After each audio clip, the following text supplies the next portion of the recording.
Sidang kasus pembunuhan berencana Brigadir Yosua Huta Barat akan berlanjut besok dengan terdakwa Ricky Rizal dan Kuat Ma'ruf. Tapi Verdi Sambo terus berupaya melawan persidangan terkait dengan dakwaan pembunuhan berencana atau 340. Sudah bergabung bersama kami di sore hari ini ada pengacara keluarga Yosua Yonatan Baskoro dan ahli hukum pidana Heri Firmansyah. Selamat petang Bapak-bapak.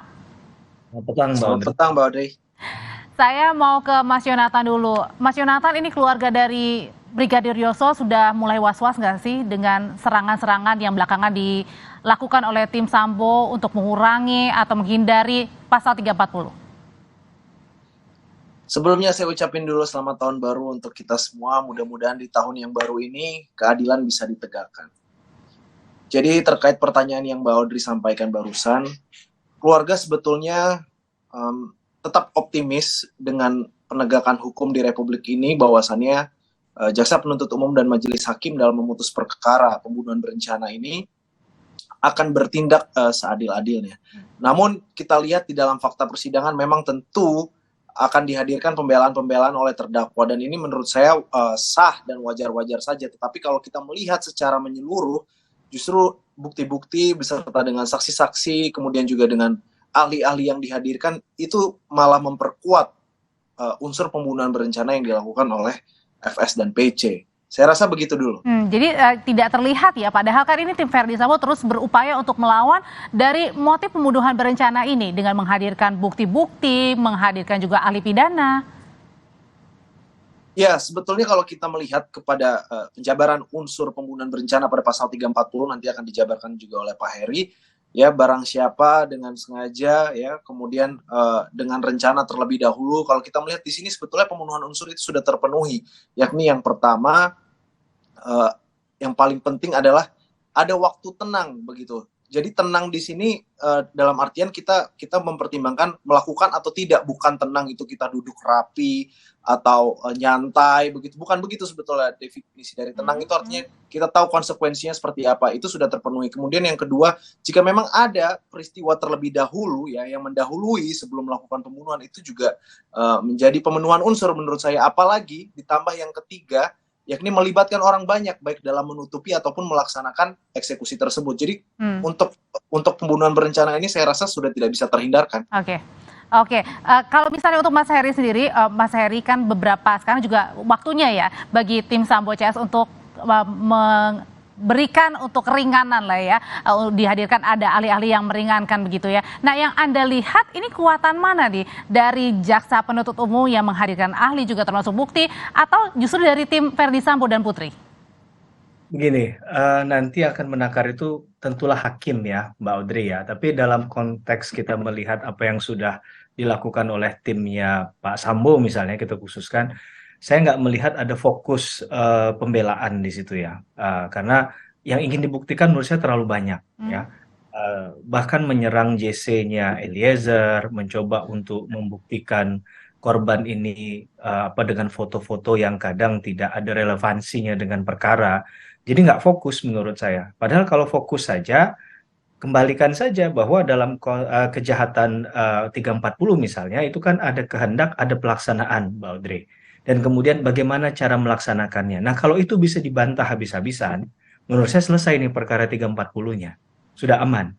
Nah, tapi karena tadi fokus dari pembuktiannya itu selalu bergeser, arahnya diarahkan ke JC-nya Eliezer, bahkan menggugat kembali seakan-akan dalam tanda petik ya, Undang-Undang LPSK yang sudah jelas dalam penjelasan pasalnya itu pasal 5 ayat 2 yang dalam hal ini kita kaitkan dengan junto pasal 28 Undang-Undang LPSK itu kan sebenarnya bagian dari hak hukum seseorang untuk mengajukan. Daripada menggugat menurut saya hak yang orang lain ingin ajukan sebagai JC, mengapa nggak mengajukan JC dari awal? Jadi ini sesuatu yang menurut saya agak sia-sia dilakukan.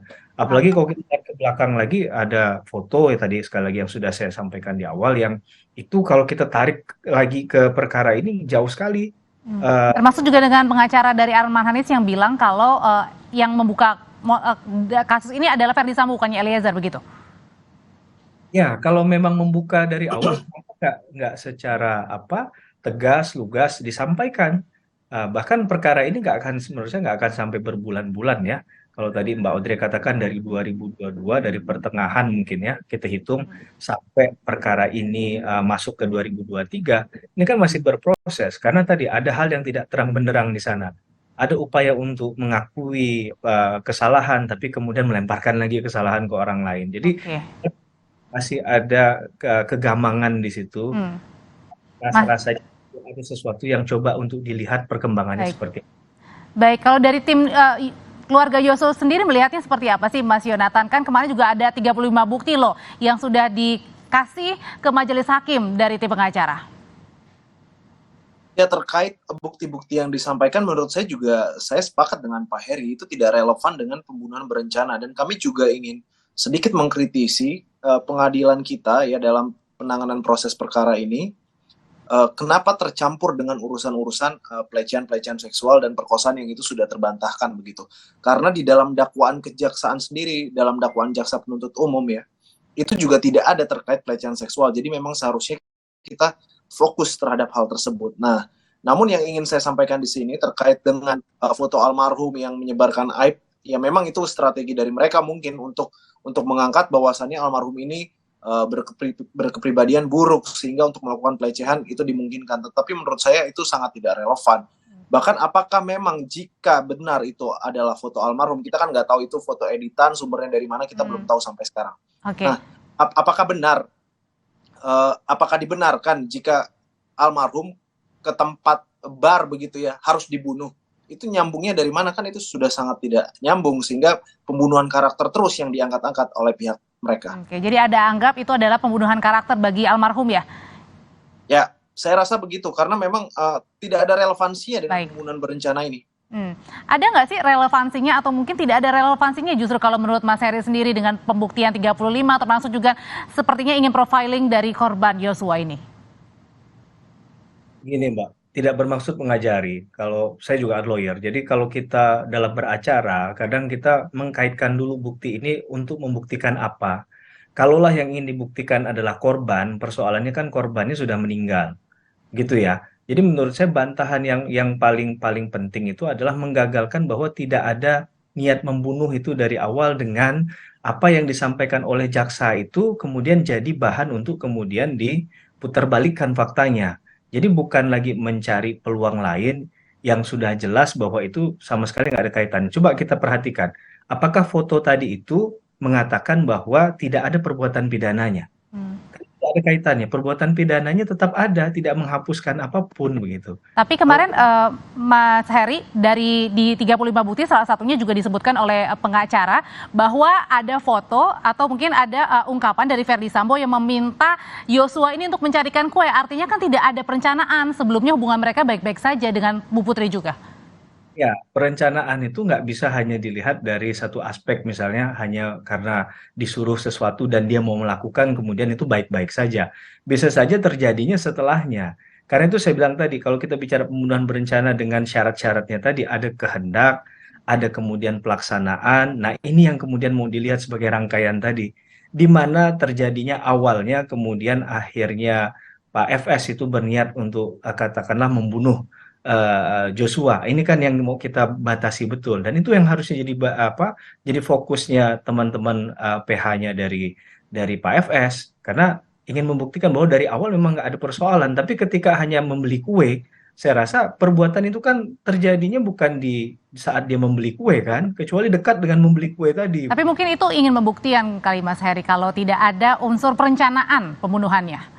Nggak soal mau niatnya seperti itu, tapi akhirnya tidak dapat penilaian yang menurut saya maksimal dalam hal pembuktian. Karena yang mau dilihat ini kan ada nggak suruhan dari Pak FS ke orang lain atau Pak FS sendiri yang melakukan tindak pidana itu, sehingga itu bisa digagalkan. Nah ini kan yang harus dibantah habis-habisan bahwa nggak pernah misalnya Pak FS ke Duren 3, ke TKP, nggak pernah ketemu sama korban. Nah itu kan kuat kalau menurut saya. Kemudian di hari terjadinya Pak FS nggak di posisi di sana, lagi di tempat lain begitu. Menurut saya ini alibi yang menurut saya akan lebih kuat bernilai daripada hanya sekedar membuktikan banyak hal. Sekali lagi Mbak, bicara pembuktian itu bukan bicara kuantitas, bukan banyakkan jumlah buktinya. Mau 1.000, 5.000, kalau buktinya itu tidak ada relevansinya, jadi nol nilai kekuatan pembuktiannya. Jadi yang kita lihat adalah kualitas pembuktiannya. Oke, jadi kualitasnya bukan kuantitasnya seberapa banyak barang bukti meringankan yang dibawa ya. Betul, betul, Baik, Mbak. baik silakan Mas Yonatan.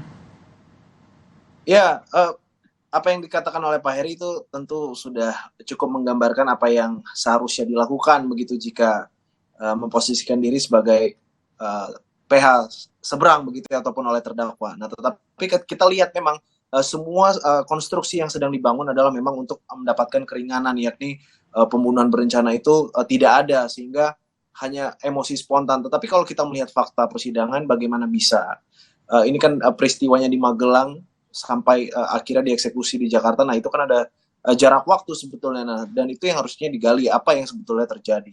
Kemudian jika memang ingin membuktikan itu adalah pembunuhan spontan begitu, bukan pembunuhan berencana, kenapa sempat bermain bulu tangkis terlebih dahulu? Harusnya kan bereaksi langsung, tetapi kan itu tidak dilakukan. Dan ini semua juga dikuatkan oleh saksi-saksi ahli yang telah ditampilkan di persidangan, baik ahli dari jaksa penuntut umum maupun dari terdakwa begitu. Saya rasa sudah tidak terbantahkan lagi. Sudah tidak bisa terbantahkan dalam pembunuhan berencananya. Nah, besok Mas Heri, ini kan giliran dari Ricky Rizal dan juga Kuat Ma'ruf yang menghadirkan untuk saksi meringankan. Sebenarnya saksi meringankan ini seberapa penting sih dalam persidangan untuk mengurangi hukuman? Ya, kalau saya tidak salah pasal 116 ayat 3 KUHP itu kan memungkinkan ya, memberikan opsi bagi mereka yang ingin mengajukan keterangan ahli agar bisa dalam hal ini ada yang mengatakan menguntungkan, ada yang mengatakan meringankan tadi ya dalam pembelaannya. Jadi saya rasa itu sah-sah saja dilakukan. Itu normatifnya hukum acara pidana kita mengatur tentang hal tersebut dan itu boleh dimaksimalkan siapapun. Tapi dalam hal nanti itu dipakai atau tidak, sekali lagi yang menakarnya pasti hakim. Hakim akan melihatnya begini sih Mbak Audrey, bahwa setiap orang setiap pihak di situ kan menghadirkan ahli ya, pastinya untuk kepentingan hukum masing-masing pihak. Maka hakim akan menilai keterangan itu yang membuat terang benderang perkara ini apa. Saya yakin hakim sudah dalam hati yang paling dalam itu sudah sebenarnya menentukan ini yang menurut saya dari setiap hal yang diajukan, peristiwa hukumnya yang menurut saya mendekati objek, mendekati yang paling benar itu adalah poin A sampai sekian begitu ya. Nah, nanti yang ketika disampaikan oleh ahli tentunya juga harus sesuai dengan apa yang ada di benaknya hakim dalam menilai persidangan dari awal tadi. Jadi bisa saja ahli itu ditanya A, jawabannya bisa B, bisa C, bisa juga D, bisa E. Tergantung dari pertanyaan yang diberikan. Jadi jangan sampai pertanyaannya itu terlalu kelihatan dominan untuk membuktikan sesuatu yang sebenarnya nggak fair di situ ya. Hakim itu dari fairnessnya juga saya yakin hakim tahu. Kami sudah tangkap. Terima kasih Pakar Hukum Pidana Mas Heri Firmansyah dan juga pengacara keluarga Yosua Mas Yonatan Baskoro sudah berbagi informasi di Kompas Petang. Kita jumpa lagi di lain kesempatan. Usai jeda, saudara.